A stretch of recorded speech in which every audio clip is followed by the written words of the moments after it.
Bonjour à tous, aujourd'hui une nouvelle vidéo review du chapitre 1149 de One Piece et on est parti. On commence ce chapitre par l'affrontement entre Gaban et Saint-Somers. Gaban découpe Saint-Somers facilement. Gaban rejoint les membres de l'Oro Jackson qui ont utilisé une attaque qui fait référence au paradis. Futen fait référence au ciel et au vent alors que Somers utilise une attaque en fer écarlate et d'ailleurs en fer écarlate est le surnom du premier étage de Hippledon, ce qui me fait penser que les ronces présents dans ce premier étage sont des ronces de Saint-Somers. Mais ce qui est très intéressant, c'est que Somers perd, mais Somers n'est pas mort, car les ronces qu'il a administrées sur Nico Robin sont toujours présentes. Gunko nous montre un calme olympien, elle en a absolument rien à foutre de Scooper Gaban, elle parvient même à esquiver l'attaque de Scooper Gaban, elle utilise ses flèches pour avoir une plus grande vitesse et elle réussit à choper Colon avant Scooper Gaban. C'est quand même assez incroyable qu'elle a devancé Scooper Gaban qui a une vitesse exceptionnelle. On a Chopper qui a suivi Scooper Gaban et Chopper pourra soigner Scooper Gaban et il pourra aussi lui révéler quelle est la faiblesse de l'immortalité.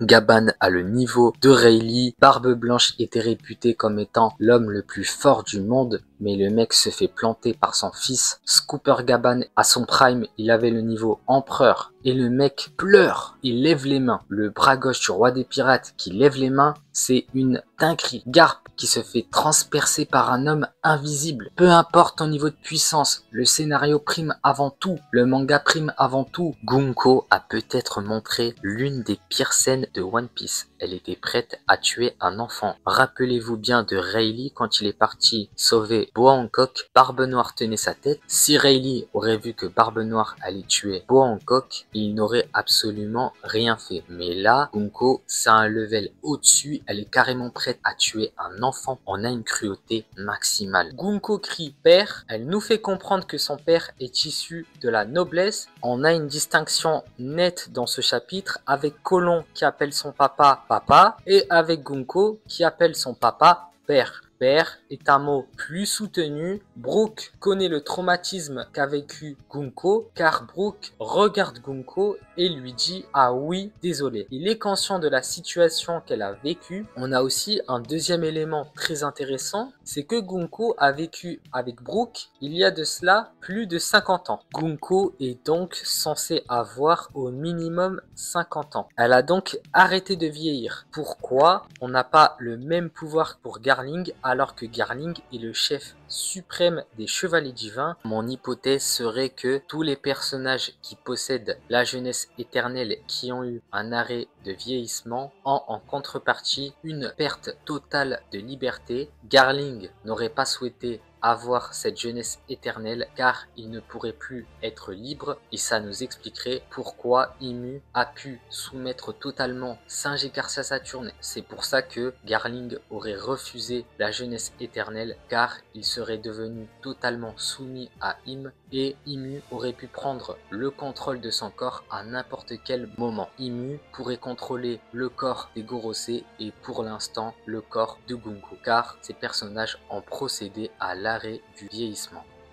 Marie-Joise est attaquée. La question qu'on doit se poser est par qui Marie-Joise est attaquée. Barbe Noire souhaite devenir le roi de la ruche et c'est pas en s'attaquant au gouvernement mondial qu'il pourra le devenir. On peut penser que c'est l'homme à la cicatrice de feu, mais ça n'aurait absolument aucun sens car l'homme à la cicatrice de feu est censé protéger le dernier Rod Poneglyph. En partant sur Marie-Joise, il prend un énorme risque de se faire capturer et de se faire voler le dernier Rod Poneglyph. Eiichiro Oda a dit que cet homme allait enfin bouleverser le monde. Dragon a dit que le monde attend sa réponse. Mon hypothèse personnelle est que les révolutionnaires ont attaqué Marie-Joise pour empêcher le gouvernement mondial de mettre en place sa stratégie, qui est de plonger le monde entier dans les océans. En brûlant et en détruisant Marie-Joise, tu retardes la stratégie du gouvernement mondial. Car si le gouvernement mondial plonge le monde total sous les eaux, mais qu'ils n'ont plus voulu la Terre Sainte de Marie-Joise pour pouvoir y vivre aisément, le gouvernement mondial ne pourra pas, pour l'instant, plonger le monde entier dans les océans. Le gouvernement mondial possède le Mother Flame, Uranus. C'est soit les révolutionnaires agissent, soit on aura un monde où les habitants devront se battre pour vivre dans un lieu sûr. Et ce n'est pas ce que Monkey D. Dragon souhaite. Im est un homme.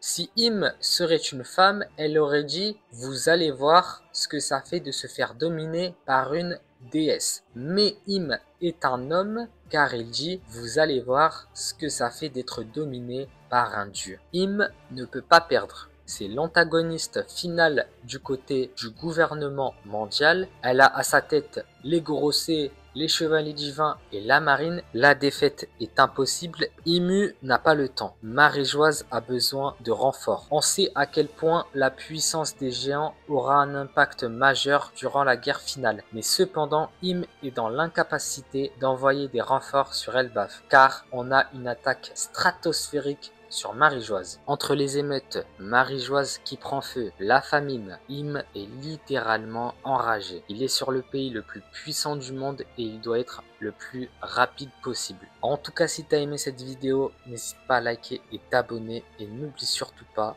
la justice l'emportera. Vous êtes sur une barque pouvant contenir 2 personnes, que faites-vous? Abandonnez le vieil homme, vous avez un avenir plus long que lui. Gaban est vieux. Il a un avenir moins lent qu'un jeune. Il a vécu et navigué au bord de l'Euro Jackson. Il a découvert les plus grands secrets de ce monde et est même devenu une légende vivante aux côtés de Roger et Rayleigh. Aujourd'hui, son fils Colon représente avec Loki la nouvelle ère. Ils ont hérité de l'esprit combatif, de la fierté et de l'honneur des anciens combattants d'Elbaf. Ils sont le futur d'Elbaf. Qu'il soit fraternel, paternel, conjugal ou amical, l'amour blesse et tue aussi.